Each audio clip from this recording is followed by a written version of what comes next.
السلام علیکم۔ الشفا نئی معلومات کے ساتھ چینل کو سبسکرائب کریں اور لائک کر کے شیئر بھی کریں۔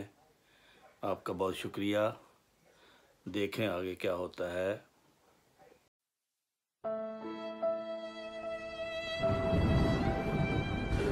زمانے کا امام تنبیہ کر چکا ہے، کھل کر بتا چکا ہے کہ دنیا نے اگر اس کی آواز پر کان نہ دھرے تو ہر قدم اسے دنیا کو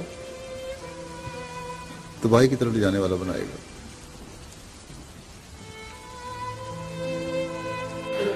زمانے کا امام تنبیہ کر چکا ہے، کھل کر بتا چکا ہے کہ دنیا نے اگر اس کی آواز پر کان نہ دھرے تو ہر قدم اسے دنیا کو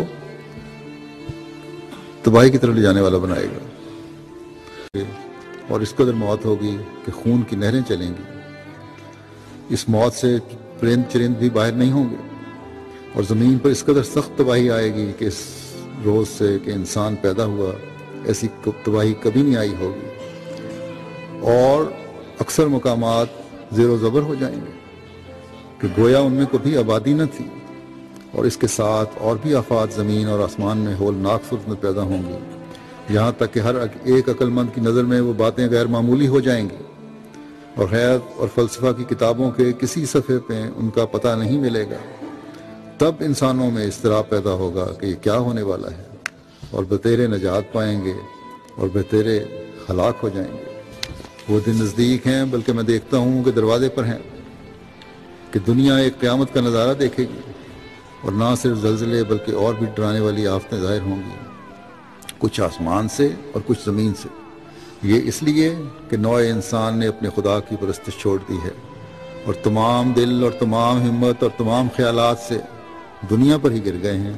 اگر میں نہ آیا ہوتا ان بلاؤں میں کچھ تاخیر ہو جاتی، اور میرے آنے کے ساتھ خدا کے غضب کے وہ مخفی ارادے جو ایک بڑی مدت سے مخفی تھے ظاہر ہو گئے، جیسا کہ خدا نے فرمایا ہے وَمَا كُنَّا مُعَذِّبِينَ حَتَّى نَبْعَثَ رَسُولًا، اور توبہ کرنے والے امان پائیں گے، اور وہ جو بلا سے پہلے ڈرتے ہیں ان پر رحم کیا جائے گا۔ کیا تم خیال کرتے ہو کہ تم ان زلزلوں سے امن میں رہو گے، یا تم اپنی تدبیروں سے اپنے تئیں بچا سکتے ہو؟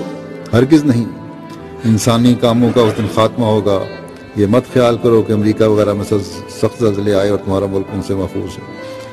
اے یورپ تو بھی امن میں نہیں، اور اے ایشیا تو بھی محفوظ نہیں، اور اے جزائر کے رہنے والوں کوئی مصنوعی خدا تمہاری مدد نہیں کرے گا۔ میں شہروں کو گرتے دیکھتا ہوں اور آبادیوں کو ویران پاتا ہوں۔ وہ واحد یگانہ ایک مدت تک خاموش رہا، اور اس کی آنکھوں کے سامنے مکروہ کام کیے گئے، اور وہ چپ رہا، مگر اب وہ ہیبت کے ساتھ اپنا چہرہ دکھلائے گا۔ جس کے کان سننے کے ہوں سنیں کہ وہ وقت دور نہیں۔ میں نے کوشش کی کہ خدا کی امان کے نیچے سب کو جمع کروں، پر ضرور تھا کہ تقدیر کے نوشتے پورے ہوتے۔ فرمایا نوح کا زمانہ تمہاری آنکھوں کے سامنے آ جائے گا، اور لوط کی زمین کا واقعہ تم بچش میں خود دیکھ لو گے، مگر خدا غضب میں دھیما ہے، توبہ کرو تا تم پر رحم کیا جائے۔ جو خدا کو چھوڑتا ہے وہ ایک کیڑا ہے نہ کہ آدمی، اور جو اس سے نہیں ڈرتا وہ مردہ ہے نہ کہ زندہ۔ اللہ تعالیٰ دنیا کو بھی عقل دے۔